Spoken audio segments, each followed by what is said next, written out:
오늘 함께 읽은 말씀을 가지고 율법 외에 나타난 하나님의 의라는 제목으로 같이 말씀을 나누고자 합니다. 자타가 인정하는 지혜자라고 할 수 있는 솔로몬 왕이 전도서의 시작과 끝에서 인생의 허물을 노래하고 있으면 매우 주목할 내용입니다. 전도서 1장 2절에 보면 전도자가 이르되 헛되고 헛되며 헛되고 헛되니 모든 것이 헛되도다고 했습니다. 전도서를 마무리하는 전도서 12장 8절에 보면 전도자가 이르되 헛되고 헛되도다 모든 것이 헛되도다고 합니다. 왜 이렇게 헛됨을 노래할까요? 인간이 누린 부귀영화는 바람처럼 지나가기에 허무하고 우리가 쑥하고 애쓰며 성취해 놓았던 모든 성취의 발자취는 파도에 휩쓸리는 해변의 모래밭 같아서 허무합니다. 이보다 인생을 더 헛되게 하는 것은 우리의 인생을 마무리하는 죽음으로 끝나지 않고 하나님의 심판 앞에 서야 된다는 두려움 때문입니다. 전도서 12장 14절에 보면 하나님은 모든 행위와 모든 은밀한 일을 선악간에 심판하시리라 했습니다. 전도자가 헛됨을 극복할 수 있는 유일한 방법을 깨닫고 제시하는 것이 무엇일까요? 바로 인생의 본분으로 돌아가는 일입니다. 그것은 창조주 하나님을 기억하고 그분을 경외하며 그분의 명령을 따라 살아가는 일입니다. 전도서 12장 13절에 일의 결국을 다 들었으니 하나님을 경외하고 그의 명령들을 지킬지어다. 이것이 모든 사람의 본분이니라 합니다. 이처럼 험악한 인생에게 소망을 주기 위하여서 하나님께서 자기 아들 예수님을 보내셨음을 믿고 이 믿음 안에서 인생의 본분으로 돌아가는 우리 모두가 되시기를 축원합니다. 그런데 하나님께서는 유대인들이 그렇게 소중하게 생각하는 율법을 주셨는데 과연 이 율법의 역할이 무엇일까요? 여러분 처음 운전을 배울 때를 한번 생각해 보십시오. 얼마나 재밌고 흥분이 되는지. 그저 틈만 나면 기회만 있으면 운전을 해보려고 하죠. 그 큰 차가 내가 돌리는 핸들 방향을 따라서 이리도 움직이고 저렇게 움직이고 그 속도도 내가 밟는 액셀레터에 따라서 운전을 배운 그날 100km도 달릴 수가 있습니다. 인적이 없는 광활한 벌판에서 혼자 운전한다면 누가 운전을 왜 그렇게 하느냐고 말할 사람도 없습니다. 범칙금을 받을 스티커를 발부할 사람도 없을 것입니다. 법이 적용되지 않는 그런 곳이라면요. 그런데 사람이 많이 살고 있는 곳으로 오면 문제가 달라집니다. 내가 운전을 어떻게 하느냐에 따라서 많은 사람들에게 피해를 입힐 수 있기 때문에 교통법규를 만들어서 법규대로 우리로 하여금 운전을 하게 합니다. 하나님께서 율법을 주신 까닭은 우리의 육체가 스스로 보기에는 의로워 보여도 율법에 비추어 볼 때에 우리가 하나님 앞에서 얼마나 허물이 많은 근본적으로 절망적인 부패한 존재인가 하는 것을 깨닫고 하나님 앞에서 구원을 받을 수 있는 의로운 육체가 전혀 없다는 사실을 깨닫도록 하기 위해서라는 것입니다. 우리는 나름대로 운전 잘한다고 생각하고 접촉사고 별로 내지 않고 또 범칙금 받을 일들이 별로 없고 하면은 운전을 스스로 좀 괜찮게 한다고 생각할 수 있겠죠. 사람 보기에는 잘한다고 말할 수도 있을 것입니다. 하지만 교통법규를 놓고 우리가 보면은 얼마나 자주 법과 규정을 위반하고 있는지를 알 수 있습니다. 생각지도 않았던 신호 위반, 속도 위반, 또 가서는 안 될 일반 통행길을 초행길에 보면은 이게 일방통행인지 몰라요. 오는 차가 빛을 번쩍번쩍 하는데 왜 그런가 해서 보니까 이건 한 방향으로 가 있는 반대 방향으로 지금 접어들고 있는 거죠. 얼마나 미안합니까? 우리는 때로는 고의적으로 혹은 모르고 위반할 때도 많습니다. 저는 청소년 때에 16살 겨울에 성탄 전야에 교회 출석하고 지금까지 신앙생활을 하고 있습니다. 제법 잘 사는 줄 알았어요. 착하게 사는 줄 알았습니다. 그런데 예수님의 산상수훈을 처음 읽어보고는 이렇게 이럴 수가 있나. 나는 하나님 앞에 이건 도무지 설 수 없는 죄인이구나. 그 사실을 깨닫고 절망해버렸습니다. 마태복음 5장 21절 22절에 보면 옛 사람에게 말한 바 살인하지 말라 누구든지 살인하면 심판을 받게 되리라 하였다는 것을 너희가 들었으나 나는 너희에게 이르노니 형제에게 노하는 자마다 심판을 받게 되고 형제를 대하여 나가라 하는 자는 공회에 잡혀가게 되고 미련한 놈이라 하는 자는 지옥불에 들어가게 되리라. 친구들끼리 농담하면서도 야, 이 바보 같은 놈아.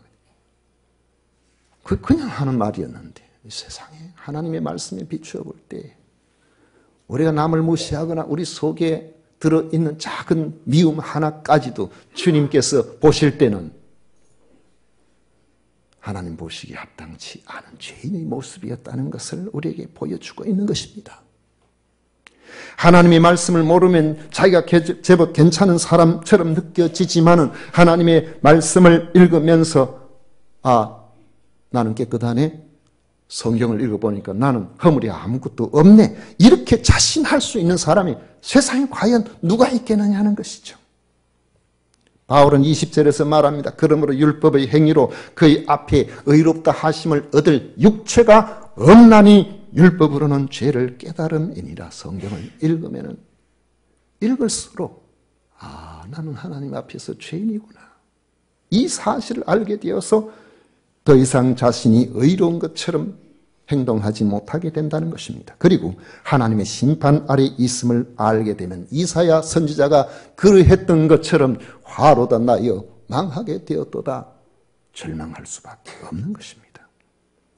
과연 하나님은 이런 인간의 절망적인 상황을 어떤 마음으로 보고 계시겠습니까? 나의 법을 어기고 너희들이 죄를 짓고 내가 세운 기준에 맞지 아니하니까 너희들은 마땅히 심판을 받는 것이 합당하다고 그렇게 생각하시고 우리의 심판을 즐기시는 분일까요? 절대로 그렇지 않습니다. 하나님은 죄를 용납하지 못하시는 의의 하나님이시지만은 우리가 정죄를 당하고 심판을 받는 것을 안타깝게 여기시는 자비로우신 하나님이시기 때문에 그렇습니다. 그래서 이미 하나님께서는 인간의 죄의 문제를 해결하기 위해서 하나님의 의를 마련해 놓으셨습니다. 하나님의 의는 죄인을 위해 대신 죄값을 치러주심으로 그 사실을 믿는 자의 죄를 더 이상 묻지 않게 하시는 방법입니다. 이것을 속량이라고 합니다. 대신 속해 주신다고 해서 대속의 방법이라고 그렇게 말씀하고 있습니다. 이는 이미 구약의 제사법을 통해서 우리에게 보여주셨습니다. 레위기 16장에 보면 이스라엘 백성을 위해서 대제사장은 하나님 앞에 속죄 제사를 드리게 되는데 대제사장은 순염소 2마리를 가져와서 그 중에 제비를 뽑아서 한 사람의 그 염소를 죽여서 그 피를 가지고 휘장한 지성소로 들어갑니다. 하나님의 언약궤 위에 있는 그 속죄소, 하나님께서 임재하신 상징적인 장소입니다. 바로 그곳에 피를 뿌리면서 우리가 죽어야 될 이 죽음을 바로 이 염소가 대신했습니다. 그것을 제도화시켜 놓은 거예요. 이스라엘 자손의 모든 불의와 그 범한 모든 죄를 대신하여 염소를 죽게 하신 것입니다. 이스라엘 백성들은 그 염소의 피가 뿌려지는 것을 보고 우리가 죽어야 할 죄인인데 하나님께서는 이 염소를 대신 죽게 해 주셨구나. 그 사실을 생각하고 마음 아파하고 우리 죄를 생각하면서 그리고 우리를 용서하시는 하나님께 감사해야 했던 것입니다. 대제사장은 그 의식을 마치고 난 다음에 살아있는 염소의 머리 위에 2손을 얹어서 안수하고 이스라엘 자손의 모든 불의와 그 범한 모든 죄를 하나님 앞에 아뢰어 드리고 그 죄를 그 염소의 머리에 두어서 사람을 시켜서 그 염소를 사람이 더 이상 접근하기 어려운 그런 광야로 끌고 가서 그곳에서 염소를 놓아 보내게 했습니다. 하나님께서는 그 염소를 다시 찾을 수가 없는 것처럼 이스라엘 백성의 죄를 더 이상 기억도 하지 아니하시겠다는 그러한 의미로 그렇게 하게 하신 겁니다. 이걸 아사셀 염소라고 그래요. 하나님은 사람이 스스로 의롭게 될 방법이 없음을 아시고 구약시대 제사법을 통해서 이미 죄를 용서하시는 하나님의 특별하신 원리를 이런 제사의식이라는 그림자를 통해서 우리에게 보여주시고 그 실체로서 하나님의 의가 되시는 예수 그리스도 그분의 독생자를 이 땅에 보내주신 것입니다. 예수님께서 성령으로 처녀의 몸에서 태어나게 하시고 우리가 받아야 될 모든 고난을 주님께서 다 받으시고 구약의 제물인 염소나 양이 피 흘려 죽는 것처럼 그렇게 피 흘려 죽으시고 사흘 만에 다시 살아나신 것은 구약 성경에 예언된 내용의 성취입니다. 예수님의 십자가는 하나님께서 우리의 죄를 해결하시는 하나님의 공의를 드러내는 사건입니다. 모든 사람은 죄를 범했고 죄 아래 있는 사람은 하나님의 의에 맞지 않기 때문에 심판을 받아야 마땅하지만 하나님께서는 우리의 모든 죄를 우리를 그 죄에서 구하셔서 심판을 받지 않도록 하기 위해서 자기 아들에게 우리의 모든 죄값을 대신 지불하게 하신 것입니다. 그런 점에서 예수님은 의로우신 하나님과 죄인인 우리를 하나 되게 하신 화목 제물의 양이 되어주신 것이죠.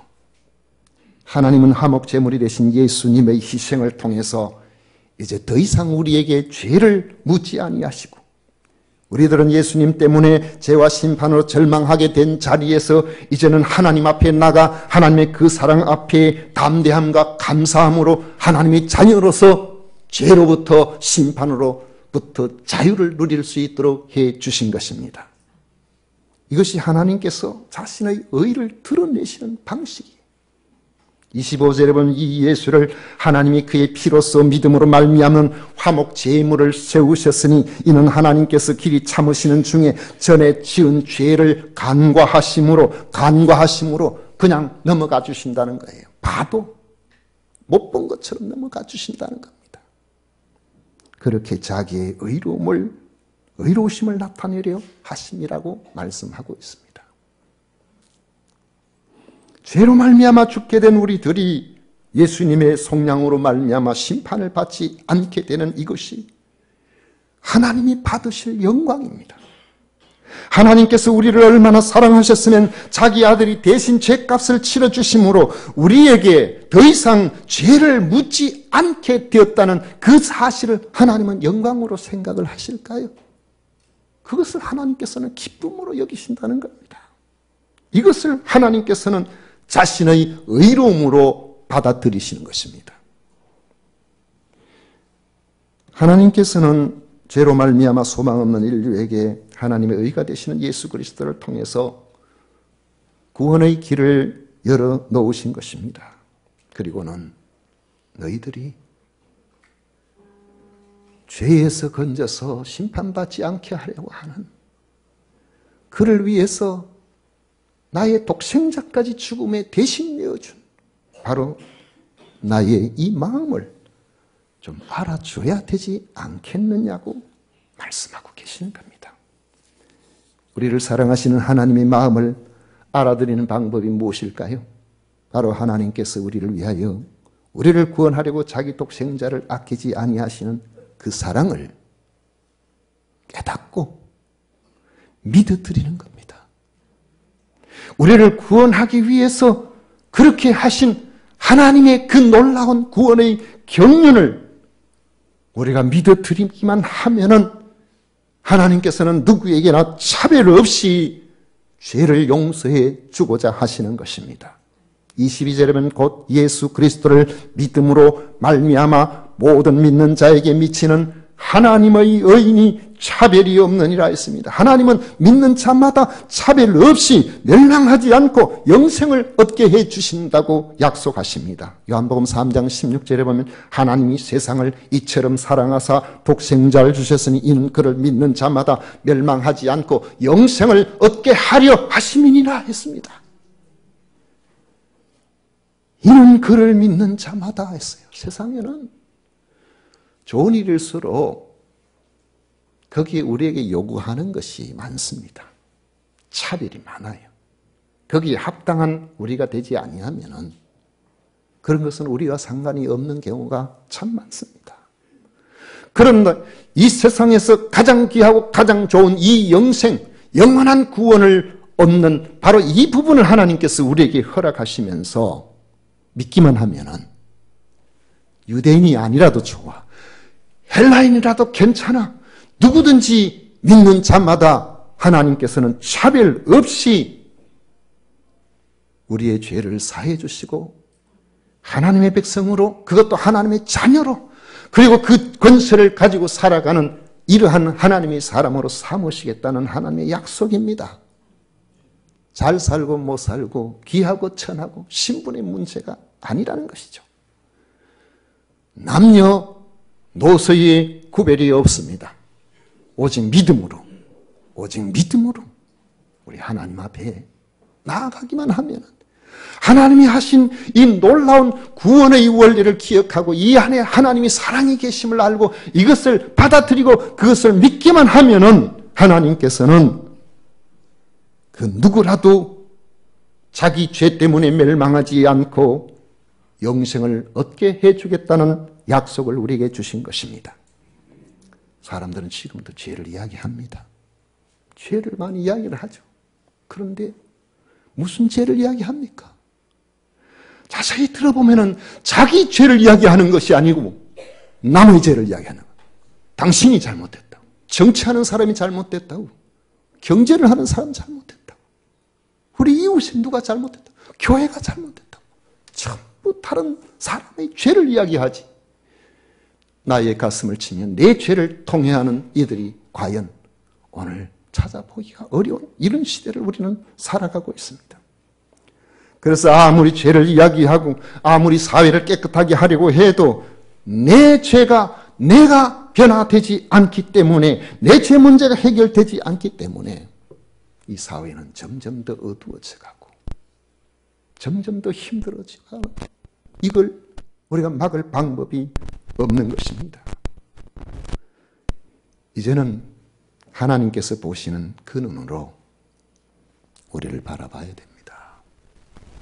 많은 사람들이 계획의 이름으로 수천 년 동안 세상을 변화시켜 보려고 애를 썼지만 사회를 변화시켜 보려고 국가를 변화시켜 보려고 했지만 어느 순간 자신이 바로 그 자리에 그 현장에서 그들과 별로 다르지 않는 모습들을 가지고 있다는 것을 발견하고 절망합니다. 그리고 수백 년, 수천 년의 세월이 흘러도 세상은 별로 더 나아지지를 않았다는 것을 우리는 인정할 수밖에 없는 것입니다. 그럼 참으로 인정할 수 있는 세상을 바꿀 수 있는 방법은 무엇일까요? 바로 나의 허물을 바라보는 겁니다. 주님 앞에서 내 자신을 정확하게 들여다볼 수 있는 것입니다. 죄로 말미암은 우리의 절망적인 상태를 직시해야 됩니다. 그대로는 아무런 소망이 없음을 아시기 때문에 우리의 죄를 해결하기 위해서 하나님께서 자기 독생자의 엄청난 희생을 치러주신 그 사실로 돌아가야 됩니다. 하나님은 아무런 대가를 요구하지 아니하시고 나의 이 사랑을 받아들여라, 믿으라. 그렇게 하세요. 이걸 믿고 이걸 받아들이고 성령 안에서 임마누엘의 은혜가 우리 속에 가득하게 되면은 우리도 모르게 자신도 모르게 우리의 눈꼬리가 내려가고 얼굴이 평안해져요. 온유한 사람으로 바뀌어지게 돼요. 아웅다웅하던 자리에서 다투던 자리에서 자유를 누리는 그런 평화로운 그런 사람이 되는 것입니다.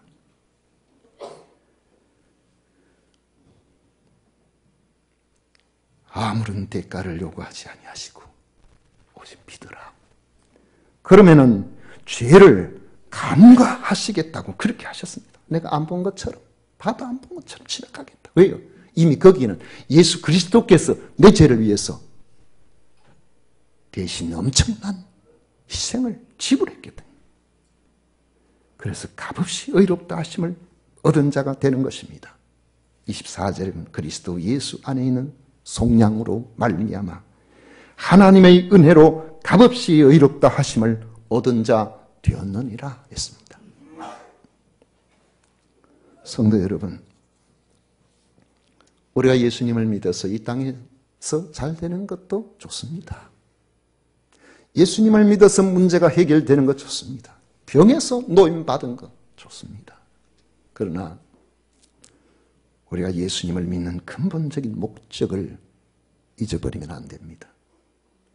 예수 그리스도로 말미암아 우리가 죄에서 이 세상의 어떤 권세에서 참으로 자유로움을 누리게 될 때에 하나님의 성령께서 우리와 함께 하시는 놀라운 은혜를 우리가 힘있게 될 때에 예수님께서 우리를 죄와 심판의 멸망에서 건져내신 하나님의 의가 되심을 믿는 바로 그곳에서 모든 기적이 시작된다는 사실을 여러분 기억하십시오.